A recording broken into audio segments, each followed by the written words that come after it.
जिन्होंने जीवन में कभी शराब नहीं पी, जिन्होंने जिंदगी में कभी जुआ नहीं खेला, जिन्होंने किसी पराई नारी के धर्म को नहीं बिगाड़ा, जिसने कभी मांस के लिए जीव हत्या नहीं की, वह इंसान मुझे भगवान के रूप में नजर आया। उसके सामने हाथ जोड़ गए और यह लगा कि यही ईश्वर है, यही भगवान है, यही परमात्मा है। और उससे बड़ा कौन है भगवान? उसका दर्शन तो महादेव का दर्शन है। ऐसी नारी का दर्शन तो साक्षात मां परंभा का दर्शन है। ऐसी नारी तो गंगा को देख ले तो गंगा के पातक दूर हो जाए, नर्मदा पुराण में लिखा है। ऐसा पुरुष तो साक्षात विष्णु रूप है, उसका दर्शन हो जाए तो साक्षात विष्णु का दर्शन है। मैं अपने युवान भाई लोगों को कहना चाहूंगा, आज इस नशा ने जीवन खत्म कर दिया, और मैं गरुड़ पुराण से ही बोल रहा हूं, कहीं दूसरी जगह से नहीं। और ये कह करके मेरी आंखें भरी हुई हैं। लिखा है पाखंडाश्रम संस्था से मध्यपा पारदारिका है। इतनी मेहनत से कमाया गया धन और लोग उसको शराब पीकर खत्म कर देते हैं। ये अर्थ का अनर्थ है, ये माँ लक्ष्मी का बहुत बड़ा अपमान है। इस दोष से बचिए कैसे? कथाएं सिर्फ कहानी किस्सा बन के न रह जाए। भगवान नारायण कहते हैं, गरुण जब वंश में कोई शराब छूता है, उसके पुरखे मोटे मोटे आंसुओं से रोते हैं, चीखते हैं। जिस प्रकार से किसी के गले में कोई फांसी का फंदा लगा दे, जैसे कोई डूबता हुआ व्यक्ति नीचे गुडुक गुडुक कर रहा है, उस समय उसके प्राणों के ऊपर जो आफत आती है, खानदान में कोई शराब पीता है, उन पूर्वजों को ऐसी ही तकलीफ होती है। बहुत बड़ा दोष है ये। पाप नहीं, ये पाप का बाप है। इसको छोड़िए। भले लोगों की ये चीज नहीं है, ये दुर्गति कर दे, किसी काम का ना रहने दे, खत्म कर दे। मध्यपा पारदारिका, परदारा कहते हैं पराई नारी। पहला है शराब नशा, दूसरी है पराई नारी। नारी अग्नि से खतरनाक है। आग को यज्ञ के रूप में लोगे तो कल्याण कर देगी। अग्नि का प्रभाव है। अग्नि का प्रयोग देखें आप। अग्नि आहुति डालें, देवों को तृप्त कर दे, और वही अग्नि एक माचिस की तीली लेके किसी के घर में लगा दिया जाए तो स्वाहाभूत कर देगी, छोड़ेगी नहीं, खत्म कर देगी सब कुछ। नारी को सात्विक दृष्टि से उसको भवानी समझकर कदम आगे बढ़ाओगे तो तुम्हारे पूर्वजों को तार देगी, और यदि उसको हीन दृष्टि के साथ में देखा, एक खानदान को बर्बाद कर देगी, खत्म कर देगी। इसके चरणों में तो पूज्यता का भाव हो, नारी का आदर हो। कैसे हैं वो घृणित लोग, गिरे तुच्छ लोग। और मैं तो कभी बराबर कहता हूं ये बात, मैंने बहुत बार कहा है, हम किसी की स्त्री को, बेटी को, या उसकी पत्नी को, या किसी की माँ को कुदृष्टि से देखें। हमारी बहन, हमारी माँ को इस दृष्टि से कोई देखे और हमें पता लगे तो हमें कैसा लगेगा।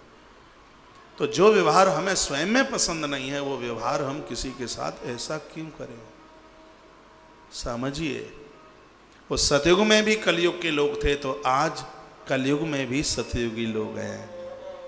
कलयुग के लोगों की पंक्ति में खड़े मत होइए। सतयुग के जो लोग हैं उनकी पंक्ति को स्वीकार कीजिए।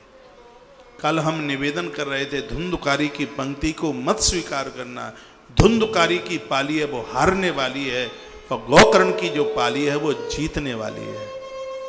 तो ऐसी पाली में खड़े होने की जरूरत है। हम छोटे में कबड्डी खेलते थे, कबड्डी कबड्डी कबड्डी कबड्डी कबड्डी कबड्डी कबड्डी होती थी। तो उस पारी में रहते थे जो पारी विजेता, जो पहले से जो जीतने वाली थी, सब उसी में भागते थे। हम तो राम भरोसी दादा वाली पारी में रहेंगे, क्योंकि वो जीतने वाली पारी है। तो हम तो राम भरोसी दादा वाली पार्टी में रहेंगे।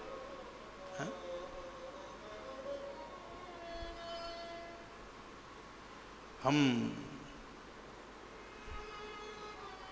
हारने वाली में क्यों रहे? तो भगवान ने जो ये सूत्र दिया है और ये कहा है कि पाखंडाश्रम संस्तश्यम अद्यपा परिदारिका वृथा मासरतो नित्यम सच प्रेतो विजायते। इस धरती पर ऐसे जन मुझे सुन पा रहे हूं जिनके घर में मांस मछली और यह जीव हत्या होती है, मेरी बात मान लो। मैं प्रणाम कर रहा हूं, मैं आपसे कुछ नहीं मांग रहा, मैं आपसे सिर्फ वंदन करके, मैं प्रणाम करके बस ये कह रहा हूं, हर जीव को जिंदगी जीने का अधिकार है। यदि यह जीव हत्या ना होती तो 2020 के इस कोरोना को नहीं हम झेल रहे होते। आज पूरी दुनिया मरती जा रही है, दुनिया खत्म हो रही है। प्रकृति के साथ में ऐसा तांडव किया है, उस अन्याय के पगड़ डंडा को ऐसा स्वीकार किया, लोगों के ऊपर लोग खत्म होते जा रहे हैं। ये भूलें हमारी हैं, ये कृत्य हमारा है, इसमें हम सुधार करें। मत चमड़ा बढ़ाओ पशुओं को मार के, मत ये हमारा काटी करो, ये सब भोगना पड़ेगा। प्रकृति में देर है, अंधेर नहीं है, बिल्कुल शुद्ध शाकाहारी बनी है, सात्विक बनी है। ब्राह्मण को क्यों पूजा जाता है, उसको क्यों आदर दिया? क्योंकि इसने हमेशा से इसका विरोध किया। और आप कहेंगे वह भी यह करते हैं, तो मेरे शास्त्र और ग्रंथ उसको ब्राह्मण मानते ही नहीं। आर कौन रावण को ब्राह्मण मानता है, आप बताइए? किसके घर में उसकी आरती उतारी जाती है? कौन उसको 56 भोग लगाता है? कोई तो नहीं लगाता। अपने चरित्र से ऊंचे बनिए, अपने संस्कारों से ऊंचे बनिए। गुंजारिश है, मेरी प्रार्थना है। 16 दिन कथा गरुड़ पुराण की व्यासपीठ से सुनाऊं और फिर भी घर में मछली मुर्गे बने, वो हो धिक्कार है। कष्ट होता है, दुख होता है, पीड़ा होती है। मन दीजिए, ठीक नहीं है। बच्चों को फल खिलाइए, दूध पिलाइए, ये सब घृणित चीजें। मुझे तो लाज लगती है यहां से बोलने में। एक बच्चा कहता है 2 अंडे रोज लेता हूं, पापा ने सिखाया है। कष्ट होता है, ठीक नहीं है। ये कथाएं वरदान है हमारे लिए, ये नौटंकी नहीं है, ड्रामा नहीं है। ये जो सूत्र हमें मिल रहे हैं, ये जीवन बन जाएगा। कल मुजफ्फरनगर से एक कॉल मैंने रात को सुनी है। बंसल माता, मैं आपको प्रणाम करता हूँ। महाराज जी, साल पहले मैंने पोथी बैठाई थी आपके ही प्रोग्राम में, तो पड़ोसी मुझे कहते हैं कि इससे क्या मिलता है। पड़ोसी ने कहा हंसी मजाक से उड़ाई कि इससे क्या मिलता है। मैंने कहा साल के बाद बताऊंगी इससे क्या मिलता है। कहा महाराज जी 1 साल निकली है, मैं बिस्तर पर पड़ी थी, मैं खड़ी हो गई। 4-5 साल से मेरी बहू को कोई संतान नहीं थी। 6 दिन पहले बड़े सुंदर से पुत्र को जन्म मिला है। भागवत जी ने हमें पुत्र रत्न दिया है। कौन कहता है कि इन चीजों का प्रभाव नहीं है? किसने कह दिया? ये इनमें विश्वास कीजिए। मध्य प्रदेश सागर की घटना है, 3-4 साल पुरानी बात है। मनोज दुबे जी, हीरो होंडा गाड़ी का उनका शोरूम है। उनको 1 बेटा 1 बेटी, 4 साल पुरानी बात होगी। भगवान ने ऐसा किसी के साथ ना करे। एक्सीडेंट में उनका इकलौता बेटा खत्म हो गया। 1 ही बेटा था। मैं उनकी देहली पर गया बैठने के लिए। दंपति बहुत भले लोग, बहुत रोए। दूसरे तीसरे दिन मुझे उधर गया जी, मैं जाना था कथा के लिए। आप रोइए मत, आप चिंता ना कीजिए, सब कुछ ठीक होगा। भगवान सब समझता है। देर है अंधेर नहीं। मेरे मुंह से शब्द बहुत बार निकलता है, देर है अंधेर नहीं।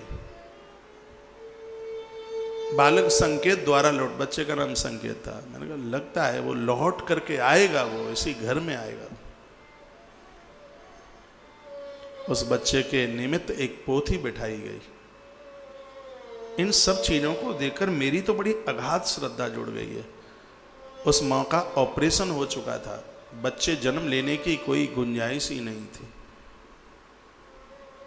लेकिन भगवान की कृपा आप समझिए, आश्चर्य तब होता है, कहते हैं ईश्वर देता है तो छप्पर फाड़ के देता है, जिस कार्य में वो आश्चर्यचकित कर दे। कितने वर्षों के बाद, वो बच्चा 23 साल का था जब उसकी मृत्यु हुई, उसके बाद तो कोई संतान थी नहीं, ऑपरेशन हुआ। ये व्यासपीठ से सत्य कहा जा रहा है। इस सागर के पास जगह है खोरई, श्री मनोज जी दुबे, बहुत बढ़िया शानदार परिवार है। परमात्मा ने कृपा की और उस माँ ने उसी संकेत को द्वारा से जन्म दिया है। जोड़े के साथ 2 संतानें हुई हैं, एक बेटा और एक बेटी। यह है भगवत कृपा, इनके ऊपर विश्वास करना पड़ेगा। भागवत साक्षात ईश्वर है ये, अब कहाँ भूलें आप। हम नास्तिक न बने, वंदन करें, प्रणाम करें, और उसी भागवत में, उसी ग्रंथ में जिस मदिरा का विरोध किया है तो मत पीजिए, जिस मांस भक्षण का विरोध किया है तो मत ऐसा कीजिए। पराई नारी को भी किसी की मां, बहन, बेटी समझो। ना करें कोई ऐसा अपराध जिससे हमारे पुरखे लज्जित हों, ना करें ऐसा। पाखंडाश्रम संस्तस्य मध्यपारदारिका व्रथामासरतो नित्यं सच प्रेतो विजायते। जो लोग मांस खाते हैं, मदिरा पीते हैं, अपनी पत्नी को छोड़कर गैर स्त्रियों का साथ करते हैं, ऐसे लोग प्रेत बने बिना बच ही नहीं सकते। नारायण कहते हैं उनकी दुर्गति होगी, वो तड़फेंगे, वो चीखेंगे, उनका मस्तिष्क भारी रहेगा, वो जीवन का कोई सुखद आनंद नहीं, वो अपनी जिंदगी का निर्णय नहीं ले पाएंगे। एक एक सूत्र के ऊपर बड़ा भारी। और मुझे तो ये लगता है कि गरुड़ पुराण की कथा सुनकर शायद वो द्वारा से गलती करे, लगता नहीं, क्योंकि जब भगवान ये बात कहते हैं तो गरुड़ बार बार कहते हैं मेरे शरीर में कंपन है, मेरा पूरा शरीर पीपल के पत्ते की तरह हिल रहा है, गरुड़ कहते हैं। प्रेत खंड की कथा सुनाई जा रही है।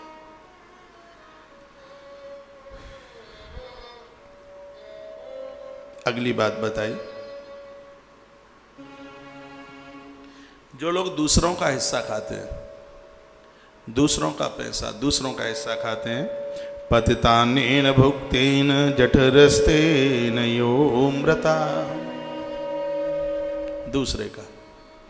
दूसरे का भाग खाया और उस अन्न को खाने के तत्पश्चात, यहाँ ग्रंथ में ये लिखा हुआ है, बहुत सी बातें कही गई हैं, जो लोग मृत्युकालीन सैया पर है इनको बाहर का मन जमाइए, कहीं कोई षोडशी में, त्रयोदशी में, नहीं इसमें वर्णन किया है, उनका ना जमाए, उनको बाहर का ना जमाए, उनके मुख में तुलसी पत्र हो, और भी तमाम बातें वो आप सुनेंगे। जिनका शरीर वृद्ध है अब वो बाहर के नोता बंद कर दें, षोडशी और त्रयोदशी में, इसमें तो जीवना, इसमें तो गायत्री का बहुत बड़ा जप चाहिए, वो तो ब्राह्मण ही पचाता है, भगवान के तो उसी के बस का काम है। एक और बड़ी सुंदर बात कही है, वो सुन लीजिएगा। क्या लिखा है, जो गुरुजनों का पैसा, नारी का पैसा, चंदे का पैसा और मंदिर का पैसा खाते हैं, उन्हें कोई रोक नहीं सकता, वो प्रेत बनेंगे। स्त्री का पैसा कैसे, जैसे माता ने किसी को ब्याज पर पैसा दे दिया, और बेचारी मेरी माताओं का पैसा ऐसे मारा ही जाता है, वो घर के लोगों को तो बताती नहीं है, थोड़ा बहुत उसके पास होता है तो सोचती है थोड़ा ब्याज के साथ में ये थोड़ा बढ़ जाएगा और वो किसी को दे दे, वो भी उसका फ़ायदा उठाता है कि ये तो किसी को बताएगी नहीं, और वो उसका वापस करके नहीं देता।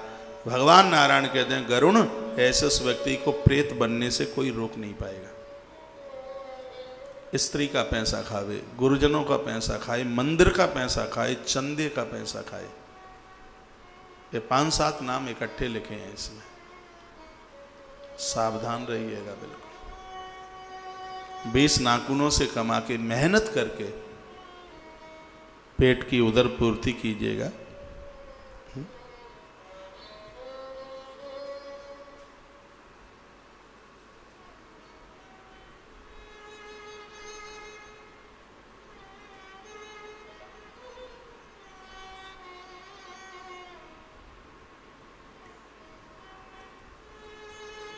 आपने कहा है कि महाराज जी एक बार आप मृत्यु भोज पर जरूर बोले। बोलूंगा, कुछ भी नहीं छोड़ूंगा।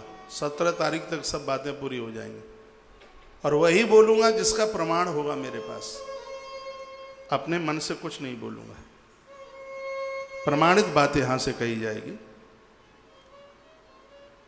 ज्ञान झरोके का इंतजार मत कीजिए, इस समय ज्ञान झरोका ही चल रहा है। इस कथा में तो मैं सब अनाउंस सब भूल गया हूं, फिर भी बीच में एकादशी पड़ेगी और एक आध दिन में देख लूँगा आपके अनाउंस के लिए, लेकिन अभी तो मेरा पूरा ध्यान कथा में। अनाउंस ना हो तो उसका माना ये नहीं है कि आप सहयोगी ना बने। लंबे समय तक तो कथा तब ही चल पाएगी जब आप सहयोगी है। मेरा ध्यान उधर ना हो कि गायों की व्यवस्था कैसे होगी, इन प्रकल्पों की व्यवस्था कैसे होगी। बिना कहे उधर आप करते रहिए और दास के मुंह से कथा बराबर सुनते रहिए।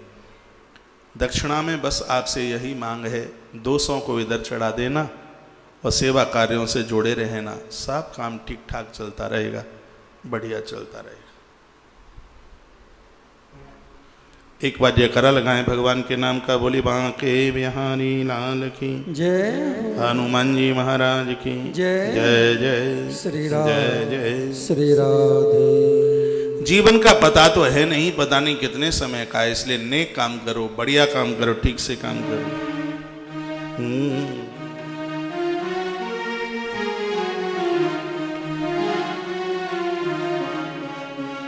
बहुत प्यारी पंक्ति है। सत्संग टीवी पर यदि प्रोग्राम कट भी जाता है तो तुलसी तपोवन यूट्यूब चैनल पर आप जरूर इस कथा को। अभी इस बात का निवेदन होगा कि श्राद्ध पक्ष में कौन कौन सी चीजें रखना है और कौन कौन सी चीजें त्याजित कर देना है, ये पूरी बात आप सुनेंगे। इसलिए बीच में से कहीं चले ना जाना इधर उधर। तर्ज बिगाड़ देते हैं, ये है ही नहीं तर्ज, नहीं है तर्ज। क्या भरोसा है इस जिंदगी का, साथ देती नहीं है किसी का। भरोसा इस जिंदगी का, साथ देती नहीं है किसी का। क्या भरोसा है इस जिंदगी का, साथ देती नहीं है किसी का। भरोसा है इस जिंदगी का, साथ देती नहीं है किसी का।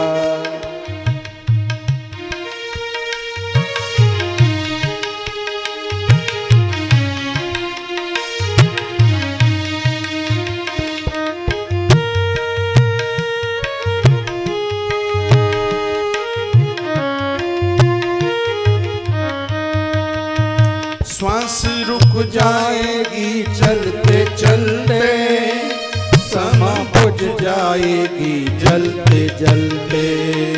सांस रुक जाएगी चलते चलते, समा बुझ जाएगी जलते जलते। दम निकल जाएगा आदमी का, दम निकल जाएगा आदमी का। साथ देती नहीं है किसी का। क्या भरोसा है इस जिंदगी का, साथ देती नहीं है किसी का। क्या भरोसा है इस जिंदगी का, साथ देती नहीं है किसी का।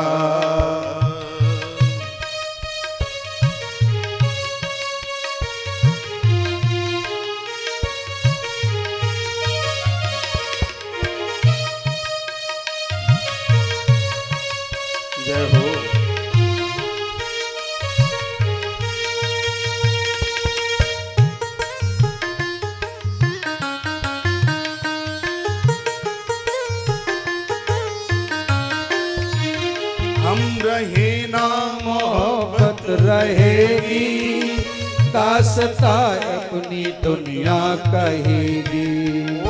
हम रहे ना मोहब्बत रहेगी, दासता उनकी दुनिया कहेगी। नाम रह जाएगा आदमी का, नाम रह जाएगा आदमी का, साथ देती नहीं है किसी का।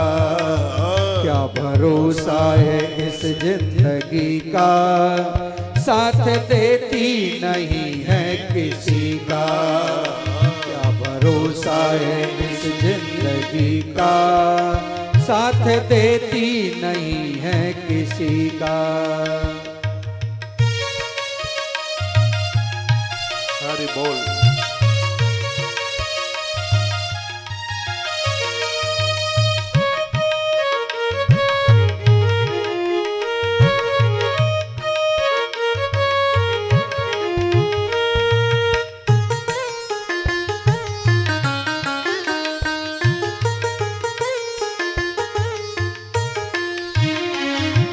दुनिया हकीकत पुरानी, चलते रुकना है इसकी रुबानी। ये दुनिया हकीकत पुरानी, चलते रुकना है इसकी रुबानी।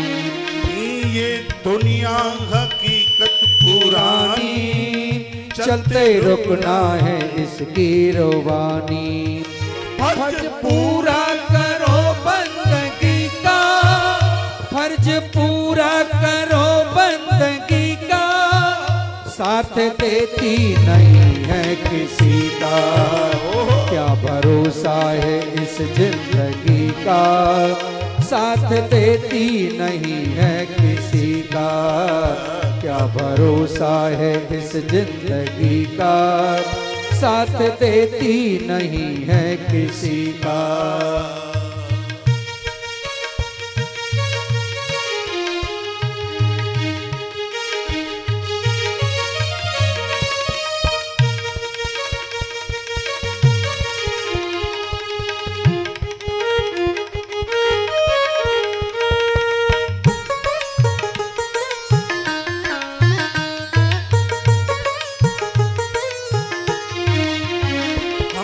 आखिर यहाँ से है जाना, प्रभु चरणों को लेके ठिकाना। हमको आखिर यहाँ से है जाना, प्रभु चरणों का लेके ठिकाना। हमको आखिर यहाँ से है जाना, प्रभु चरणों का लेके ठिकाना। काम बन जाएगा आदमी का, काम बन जाएगा आदमी का, साथ देती नहीं है किसी का। काम बन जाएगा आदमी का, साथ देती नहीं है किसी का। क्या भरोसा है इस जिंदगी का, साथ देती नहीं है किसी का। एक बार तालियां बजाइए हल्की हल्की से।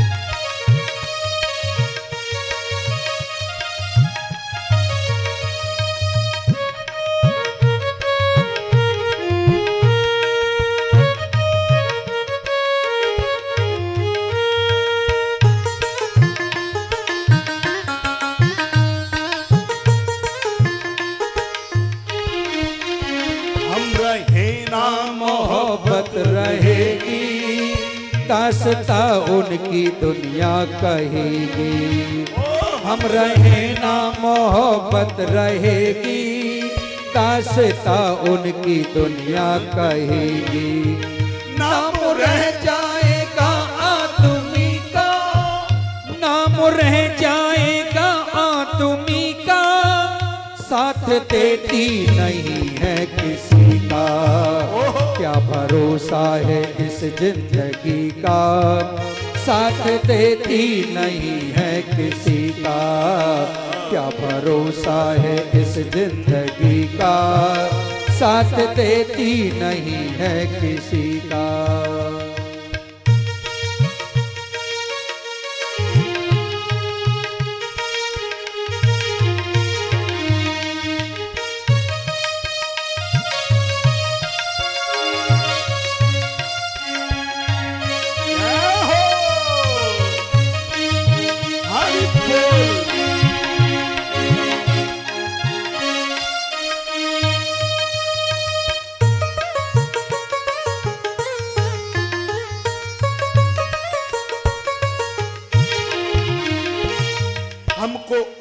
आखिर यहाँ यहाँ से है जाना, प्रभु चरणों कली के ठिकाना।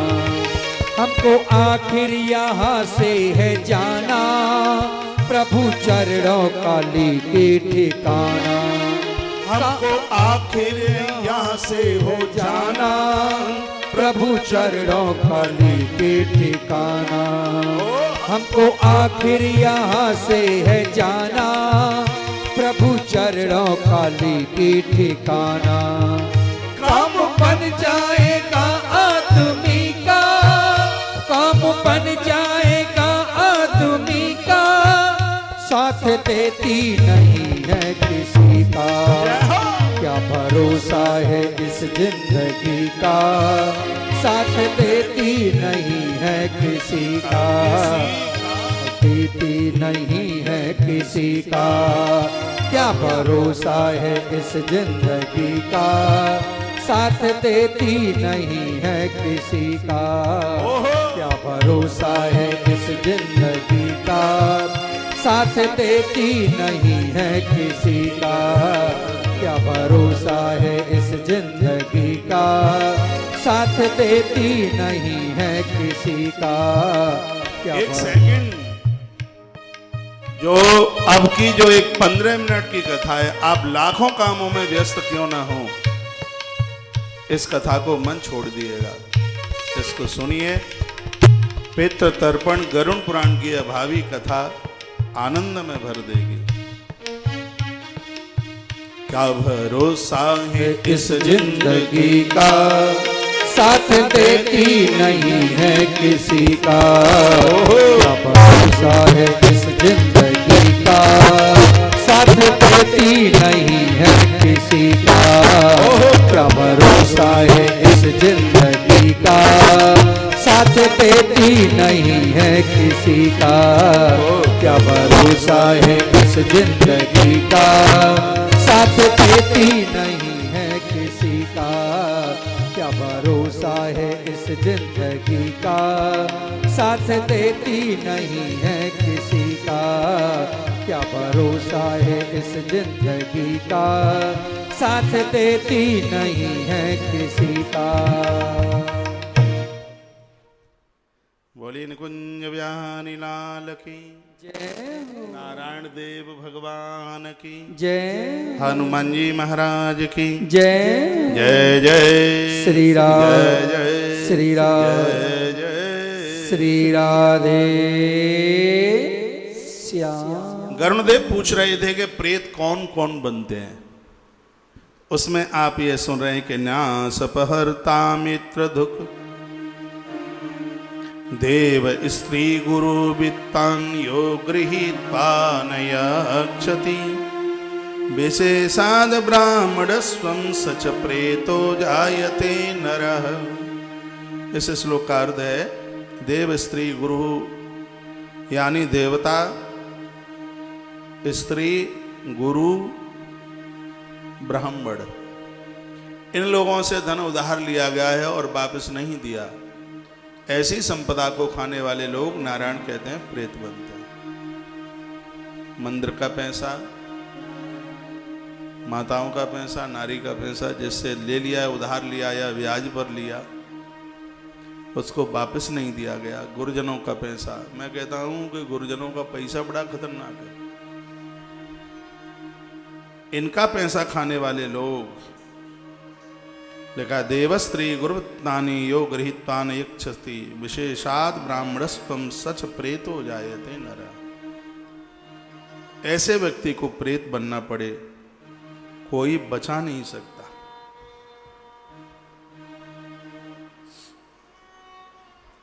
न्यास अपहर्ता मित्र दुख, कनिष्ठपाकरतः सदा, विश्रम्भघाती कूटस्थः स प्रेतो जायते नरः। देखो और सुन लीजिएगा, 50% में व्यापार शुरू किया और दूसरे पार्टनर को घाटा दे दिया, धोखा दे दिया, उसकी रकम खा गए, उसका पैसा खा गए, लेकर के दिया नहीं।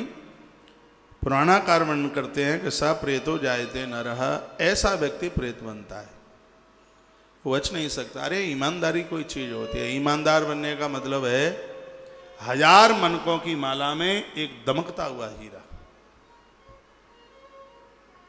इसलिए अपनी जिंदगी की हम दुर्गति ना करें, ध्यान रहे इस बात के लिए। दीयमानस्य वित्तस्य ब्राह्मणेभ्यः सुपापकृत विघ्नमाचरते यस्तु स प्रेतो जायते नरः। इसमें लिखा है दूसरों की विपत्ति को देखकर जो खुश होते हैं, संतुष्ट होते हैं, और दूसरों के अंदर जो दोष वृत्ति देखते हैं, झूठी निंदा करते हैं, लिखा गया है इस ग्रंथ में बताया गया है कि ऐसे लोग ते जायते, उनके लिए कहा है सप्रेतो जायते नरः, ऐसे लोग प्रेत बनते हैं। तमाम बातें कही हैं, आपके पास कागज हो कलम हो तो ये वाक्य लिख लेना, बहुत वजनीक बात है। तो आपके बीच में मैं बोलने को जा रहा हूं कि ऐसे लोग भी प्रेत बनते हैं। कैसे? मातरम पितरम भ्रातन भगिनीं सुतमेव च अदृष्ट दोषात् त्यज्याति सप्रेतो जायते नरः। जो बिना दोष के माता पिता को छोड़ देते हैं, जो माता पिता बिना दोष के पुत्र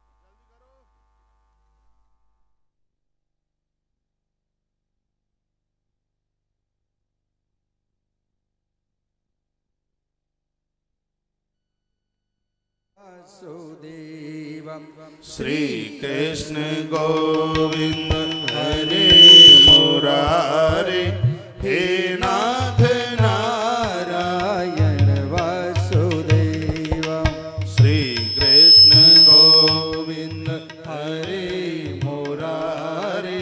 हे नाथ नारायण वासुदेव, हे नाथ नारायण वासुदेव, हे नाथ नारायण वासुदेव। श्री कृष्ण गोविंद हरे मुरारी, हे नाथ नारायण वासुदेव। श्री कृष्ण गोविंद हरे मुरारी, हे नाथ नारायण वासुदेव। बोलिए नारायण देव भगवान की जय। अब तो शुरू हो गई होगी आवाज, थोड़ी लाइट कट गई थी। आइए सुनिए, कुछ बात मैं आपको लिखने के लिए बोल रहा था तो ये लिख लीजिएगा, ये ज्यादा ही जरूरी बात है। क्या लिखा है? मातरम पितरम भ्रातन भगिनीं सुतमेव च अदृष्ट दोषात् त्यज्याति सप्रेतो जायते नरः। जो बच्चे बिना दोष के माता पिता को अपने आप से बाहर कर देते हैं, और जो माता पिता बिना दोष के अपने पुत्र और पुत्र वधू को अपने आप से अलग कर देते हैं, ग्रंथ में लिखा है कि ऐसे जनों को प्रेत बनना पड़ेगा। भगवान तो कहते हैं कि मैं भी नहीं रोक सकता। गरुण को माध्यम बनाकर सब बातें कही जा रही हैं। जिस माता पिता ने अपना बेटा और बहू को बिना दोष के अपने आप से दूर किया है, या जिन बच्चों ने अपने माँ बाबू जी को बिना दोष के अपने आप से अलग किया है, भाई को अलग किया है, बहन को अलग किया है, सुतमेव चः पुत्रों को अलग किया है, अदृष्ट दोषात् त्यजति और बिना दोष के, तो सा प्रेतो जायते नरः। ऐसे व्यक्ति को प्रेत बनना ही पड़ेगा, नहीं कोई रोक पाएगा। मैं पुनः निवेदन करना चाहूंगा, चाहे जितने मंदिर बनवा लेना, देवालय बनवा लेना और जो कुछ कर सकें वो कर लेना, यदि घर में इन माई बाप को जगह नहीं है तो भगवान का स्पष्ट शब्दों में निर्णय देने वाला वाक्य है कि उन लोगों की दुर्गति को कोई रोक नहीं सकता, कोई नहीं रोक पाएगा। इसलिए अपना जीवन संभाल लें हम तो ही ठीक है, तो ही बढ़िया है।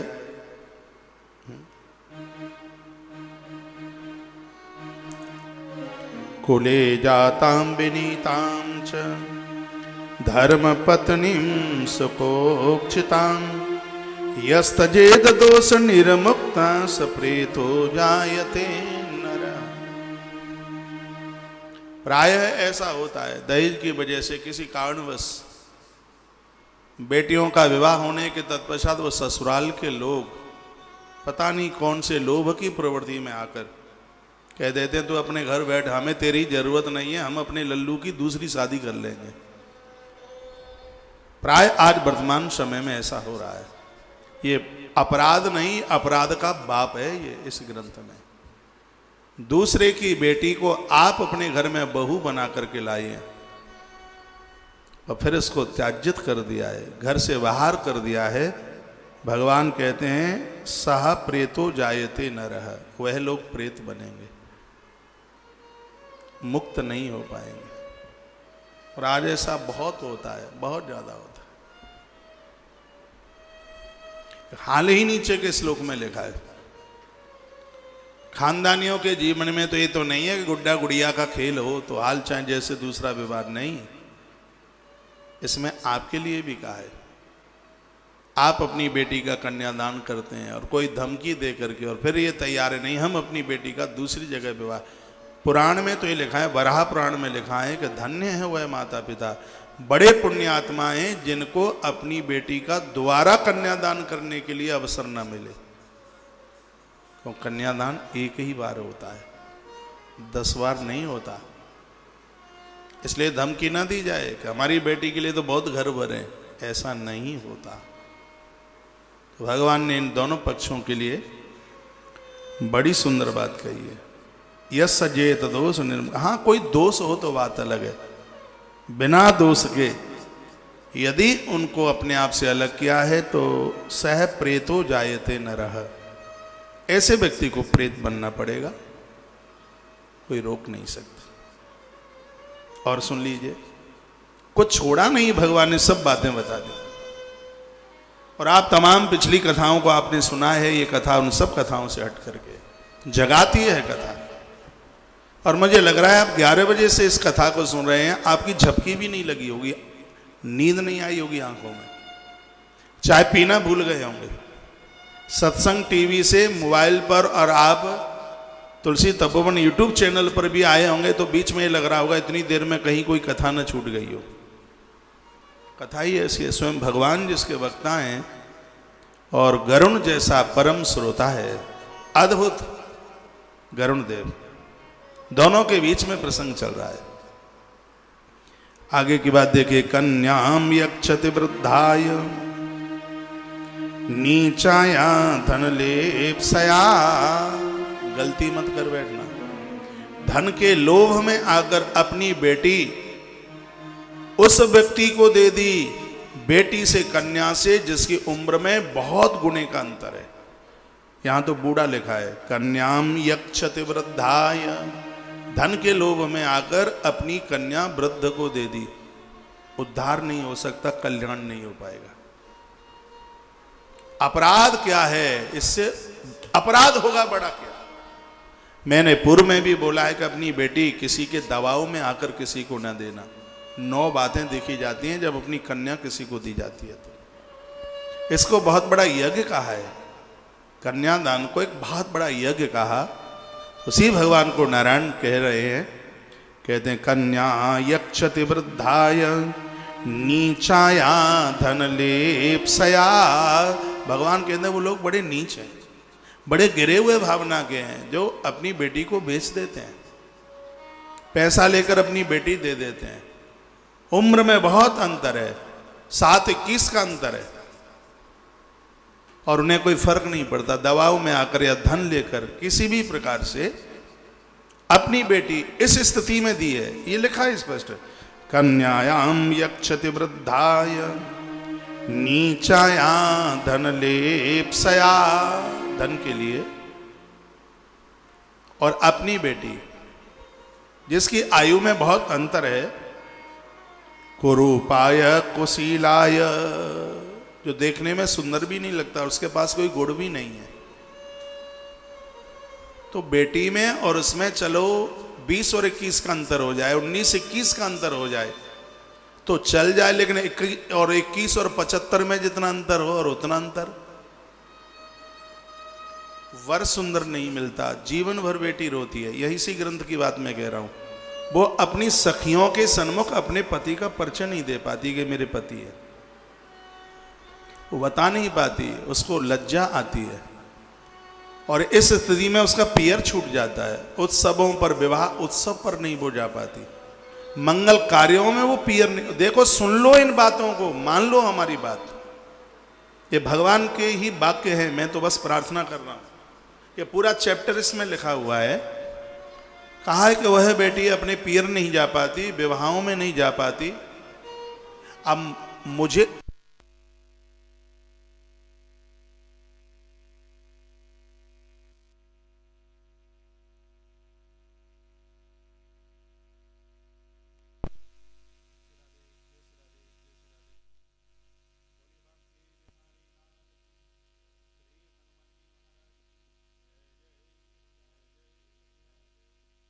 सही करो।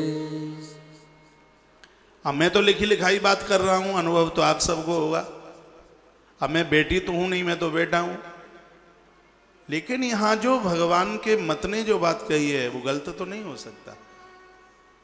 यदि उसका पति उसके अनुकूल नहीं है,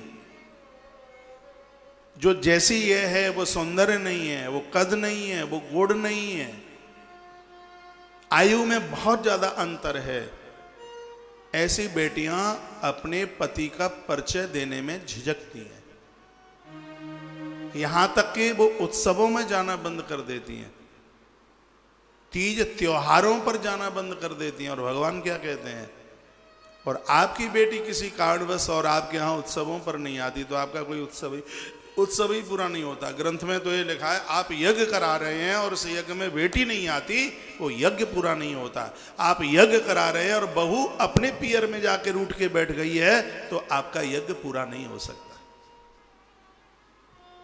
ये लिखा है, बहू भी नहीं आएगी तो भी यज्ञ पूरा नहीं, और बेटी भी नहीं आएगी तो भी यज्ञ पूरा नहीं। इसलिए आप जो बेटी के अनुकूल है ऐसा घर देखें, गुणवत्ता देखें, प्रतिकूलता नहीं, अनुकूलता देखें। ये बच्चे तो बोलेंगे नहीं, ये समझना तो आपको है।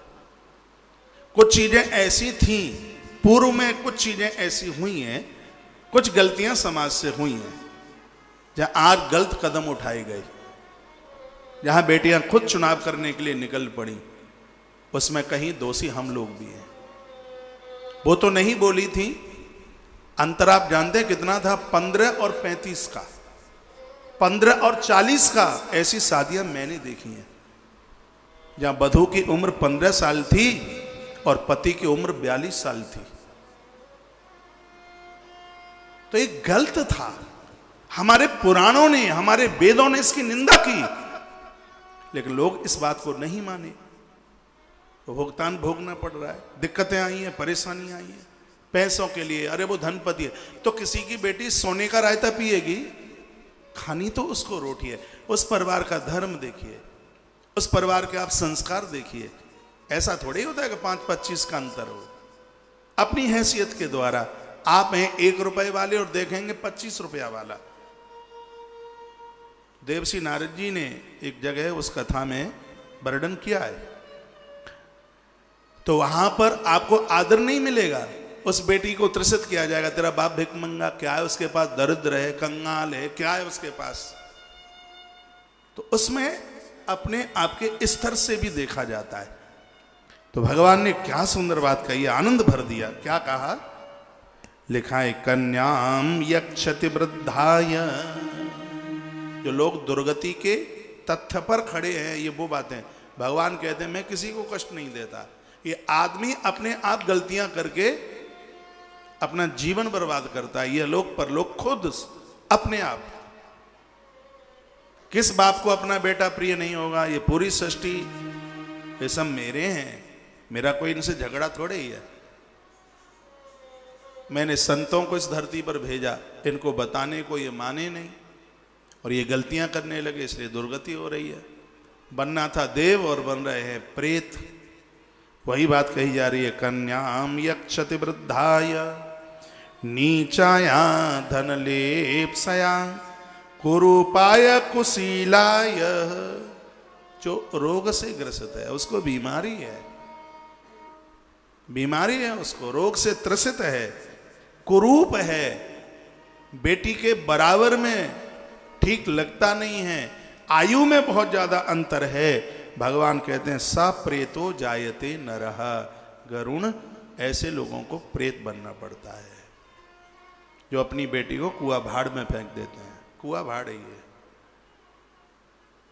एक कन्या हर घर की अमानत है। इसके विवाह पर बहुत बातें सोची जाती हैं और इन कथाओं में ये भी लिखा है कि जो बेटियां अपने माता पिता के मुताबिक अपना विवाह स्वीकार करती हैं, ऐसी बेटियों को अंत में लेने को यमराज के दूत नहीं, स्वयं भगवान चल करके आते हैं।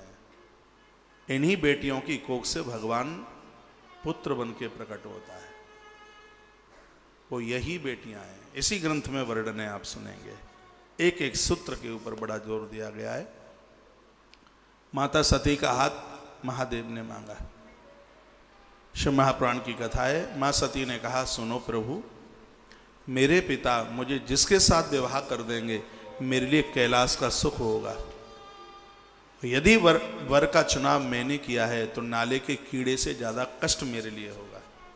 ये मां सती के शब्द हैं। सती किसे कहते हैं? जो पति के लिए, परिवार के लिए समर्पित है, उसे सती कहते हैं। तो भगवान के द्वारा जो कही गई जो बात है वो बड़ी अद्भुत है। कन्याम यक्षति वृद्धाय नीचाया धनलेप्सया। ऐसे नीच जिनके यहाँ मांस खाया जाता है, जिनके यहाँ शराब पी जाती है, जिनके यहाँ धर्म कर्म की कोई बात नहीं है, संत महापुरुषों से जुड़े नहीं है, और ऐसे लोगों को अपनी बेटी दे रहे हैं। नारायण कहते हैं वो नीच लोग हैं। भगवान कहते हैं वो बेटी बोलेगी नहीं, वो तो कुकर पक्षी की तरह, वो तो कपला गैया की तरह, उसकी क्या चलेगी तुम्हारे आगे। तो भगवान ने कहा कुरूपाय कुशीलाय। संस्कार नहीं है, कुरूप है। सिर्फ आकृति से ही कुरूप नहीं, वो संस्कारों से भी कुरूप है। सा प्रेतो जायते नरः। ऐसे लोग प्रेत बनते हैं। भगवान बोले, तो भगवान के शब्द तो बड़े अद्भुत शब्द हैं। प्रभु ने जो यह बात कही है बड़ी अद्भुत है। कल की कथा में आप सुनेंगे पितृपक्ष में कौन सी सामग्री चढ़ाएं, कौन सा फूल चढ़ाएं, बहुत विस्तार पूर्वक आप सुनेंगे। भोज्य पदार्थ में क्या क्या चीजें होनी चाहिए जिससे पूर्वज तत्काल संतुष्ट होते हैं, क्या क्या नहीं होना चाहिए, और भी ऐसी तमाम बातें जो कल की कथा में आप सुन पाएंगे। आज की कथा को यहीं विराम है और आप सबको प्रणाम। रात्रि को पुनः 10 बजे मिलते हैं, जहाँ एक वास्तु के ऊपर एक बहुत बड़ी चर्चा आरंभ हुई है कल से। वह आधे घंटे का प्रोग्राम होता है 10 से 10:30 बजे तक, और ये तुलसी तपोवन यूट्यूब चैनल पर ही इसका आनंद आप ले सकते हैं। गरुड़ पुराण की कथा को आज 4 दिन हो गए। अरे अभी 6 बजे से भागवत कथा हो रहे, उसको भी आप जरूर सुनिएगा। आइए 6 बजे मिलते हैं। और अभी आरती के लिए आप सब जन अपनी अपनी जगह खड़े हो जाइए और बिना आरती के अपना अपना मोबाइल बंद मत कीजिएगा। बहुत बड़ी तादाद में आज आपने कथा सुनी है। आप सब जन बहुत व्यस्त हैं, तो भी आपने बड़े आनंद के साथ कथा सुनी है। पता नहीं आज की कथा में आप हमें कोई नंबर बम्बर दोगे भी कि नहीं, समझ में आई होगी तो जरूर नंबर दोगे। कोशिश तो यही करी गई है कि यहाँ की कही गई हर बात आपकी समझ में आई हो। आज का प्रोग्राम अच्छा लगा है तो कृपया लाइक करना मत भूलिएगा। इस चैनल को सब्सक्राइब करना भी ना भूलें आप। हाँ, 1 लाख में थोड़े से ही कम हैं, इनको पूरा सब्सक्राइब 1 लाख कर दीजिएगा। हर इन्फॉर्मेशन सबसे पहले आपके पास जावे। अभी भी बहुत बड़ी तादाद में आप इस प्रोग्राम को सुन रहे हैं। जो चैनल से अभी तक नहीं जुड़े हैं, कृपया चैनल को सब्सक्राइब करते हुए आप उसकी बेल दबाना ना भूलें। आइए आरती की तरफ चलते हैं, बड़े भाव के साथ भगवान की आरती। गरुड़ पुराण की आरती मिल कीजिए, प्रभु चरणों में ध्यान अपना दीजिए। गरुड़ पुराण की आरती मिल कीजिए, प्रभु चरणों में ध्यान अपना दीजिए। ये दिव्य ग्रंथ है पेत्र कथा, शुभ कर्म कराने वाली, सद्मार्ग दिखाने वाली। ये दिव्य ग्रंथ में पेत्र कथा, शुभ कर्म कराने वाली, सद्मार्ग दिखाने वाली। नित्य ध्यान धरो चरणों में पढ़ो, नित्य ध्यान धरो चरणों में पढ़ो, तन मन अर्पण कीजिए, प्रभु चरणों में ध्यान अपना दीजिए।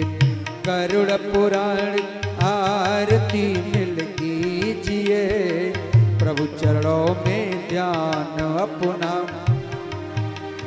ज्ञान वैराग्य से भरा ग्रंथ ये पितृयज्ञ समझाए, तर्पण होम बताए। ज्ञान वैराग्य से भरा ग्रंथ ये पितृयज्ञ समझाए, तर्पण होम बताए। ये सुख देगा तो को हर लेगा, ये सुख देगा तो को हर लेगा।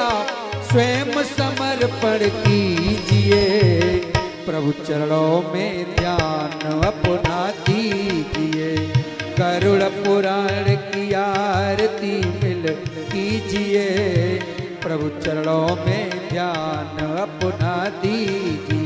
17,000 श्लोकों वाला पावन ग्रंथ कहाए, पितरों की महिमा बतलाए। 17,000 श्लोकों वाला पावन ग्रंथ कहाए, पितरों की महिमा बतलाए।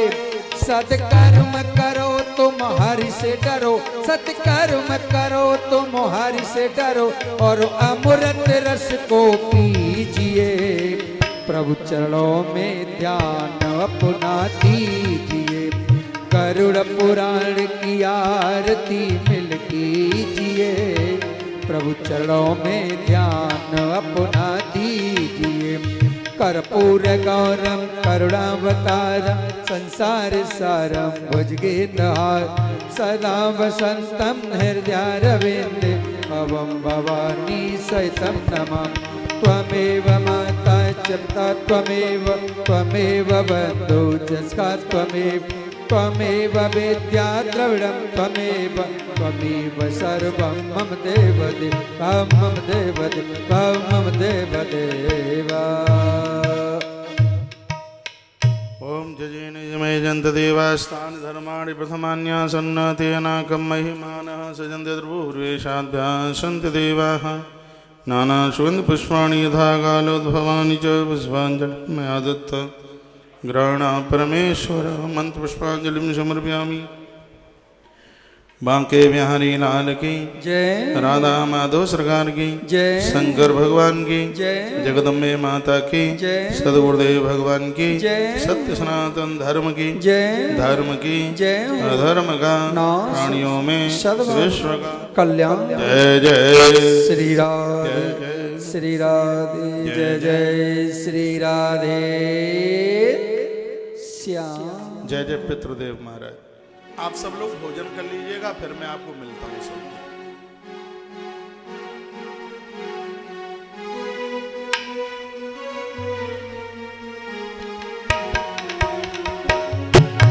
जय जय पितर जी महाराज में तो शरण पड़ो थारी।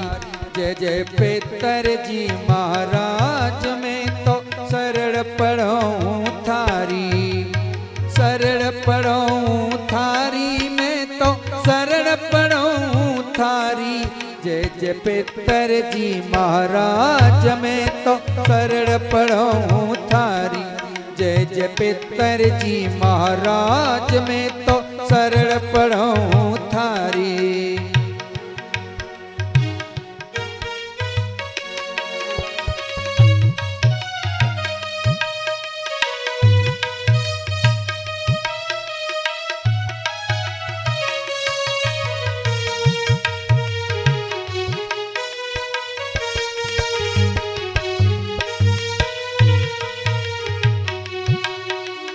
आप ही रक्षक आप ही दाता आप ही खेवन हारे। आप ही रक्षक आप ही दाता आप ही खेवन हारे। मैं मूर्ख हूँ कुछ नहीं जानू, मैं मूर्ख हूँ कुछ नहीं जानू, आप ही हो रखवारे। जय जय पितर जी महाराज में तो शरण पड़ो थारी। जय जय पितर जी महाराज में तो शरण पड़ो थारी।